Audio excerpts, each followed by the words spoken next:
ఏమిటి ఇంత అడవిడి పెడుతున్నారు? హాయ్ జ్యోతి. హాయ్. ఇందాక నుంచి నీ కోసం ఎదురు చూస్తున్నా. Come. Oh beautiful. What me? బంగళా. బంగళా? ఇదే మన సొంతం కాదు, మా ఆఫీస్ గెస్ట్ హౌస్. ఓహో. Come sit. Thank you.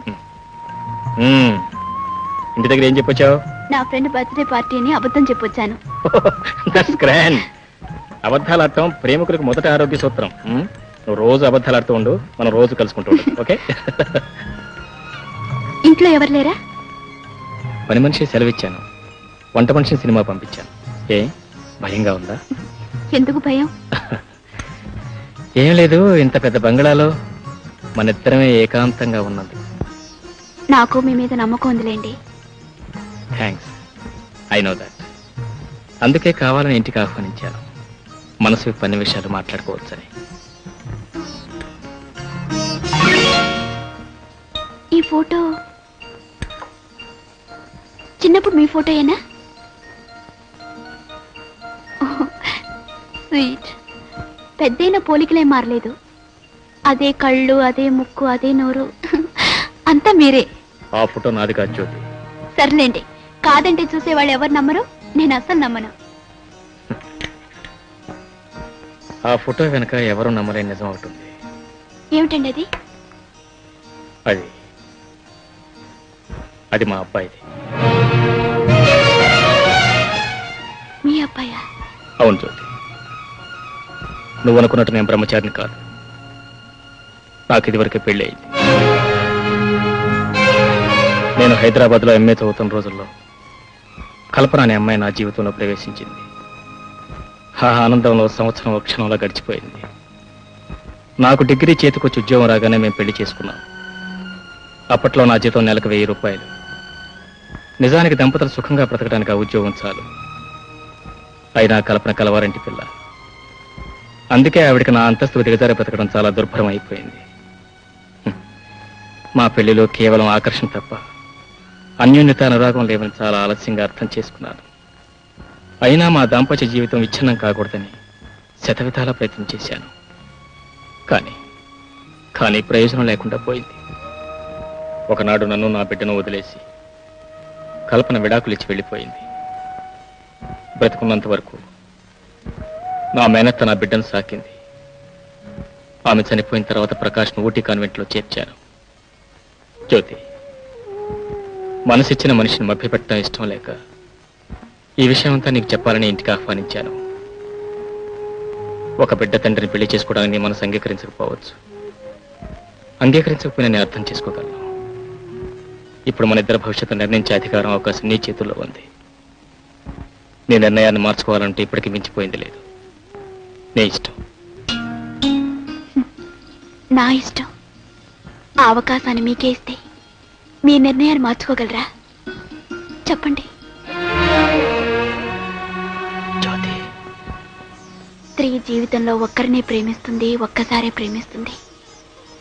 నేను మిమ్మల్ని ఏనాడో కావాలనుకున్నాను. మీ జీవితాన్ని, మీ గతాన్ని ఆనందంగా స్వీకరిస్తాను. బాబుని నా బాబులా చూసుకుంటాను. అవునండి, ఇక నుంచి ప్రకాష్ నా బిడ్డ. జ్యోతి, జ్యోతి, జ్యోతి. జ్యోతి నాకంతా చెప్పింది. మా చెల్లాయి శ్రేయస్సు నాశించి వ్యక్తిగా అడుగుతున్నారు, మరోలా భావించకండి. ఒకసారి మీరు కట్టుకున్న భార్యకి విడాకులు ఇచ్చారు, మరోసారి అలాంటి పని జరగదని నమ్మకం ఏమిటి? చూడండి రామకృష్ణ గారు, పెళ్లి ఇద్దరు మనుషులను దగ్గర చేస్తుంది. ప్రేమ 2 హృదయాలను ఏకం చేస్తుంది. ఈ నిజాన్ని జీవితంలో ఒకసారి నష్టపోయి తెలుసుకున్నాను. తెలిసి మరోసారి నష్టపోయిన నమ్మకం నాకుంది. కల్పన నేను కలిసి 2 ఏళ్లున్నా అపరిచితుల్లాగానే బ్రతికాం. జ్యోతి నేను కలిసి 15 రోజులే అయినా 15 సంవత్సరాల స్నేహం ఉన్నంత దగ్గరయ్యాం. ఇది ఏనాటి అనుబంధం. ఏమ్మా, నువ్వేమంటావు? నేను చెప్పేది ఉందన్నయ్య. ఆయన నా మనసులో మాట కూడా చెప్పేశారు. ఏమండి, వాళ్ళిద్దరికీ నచ్చితే మనకు అంతకన్నా కావాల్సిందే ఉందండి. అలాగే, నువ్వు వెళ్ళి భోజనానికి ఏర్పాట్లు చేయి. అలాగే. బావగారు లేవండి. థ్యాంక్స్.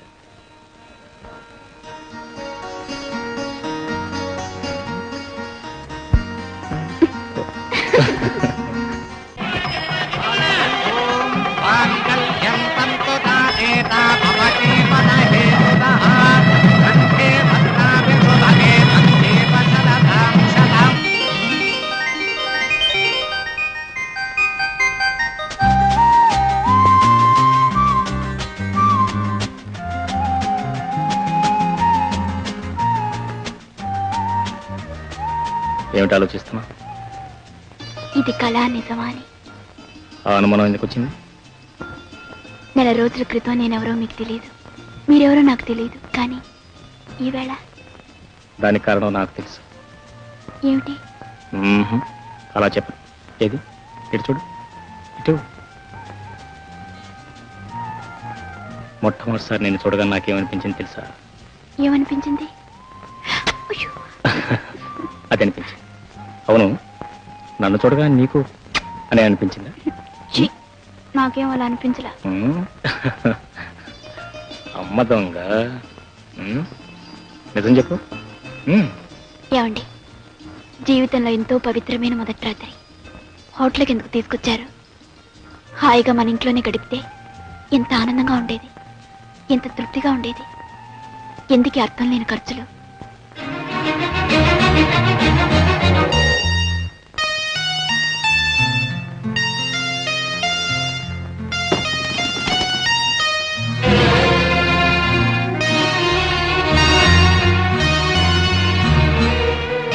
కల్పన, కిరణ్, మామూలు మనుషులు కూడా ఇలాంటప్పుడు హనీమూన్ కి హిల్ స్టేషన్ కు వెళ్తారు. నీకు ఈ పాత కొంపే కావాల్సి వచ్చిందా? What a bad taste Kiran. చక్కగా ఏ 5 స్టార్ హోటల్లో హనీమూన్ స్వీట్ తీసుకుంటే ఎంత బాగుండేది. బాగుండేదే మరి. కానీ ఐ నో నీ దగ్గర డబ్బు లేదని, కనీసం నన్ను అడిగినా నేను ఇచ్చేదాన్ని కదా. ఛీ.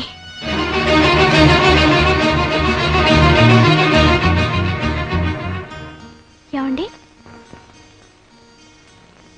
ఏమండి, ఏమిటి ఆలోచిస్తున్నారు? ఏ లోకంలో ఉన్నారండి? జ్యోతి, ఎన్నాళ్ళకి నా లోకంలోకి నేను కోరుకున్న మనిషి వచ్చింది. నువ్వు చెప్పింది నిజం. పద, మన ఇంటికి వెళ్దాం. ఇప్పుడే వెళ్దాం.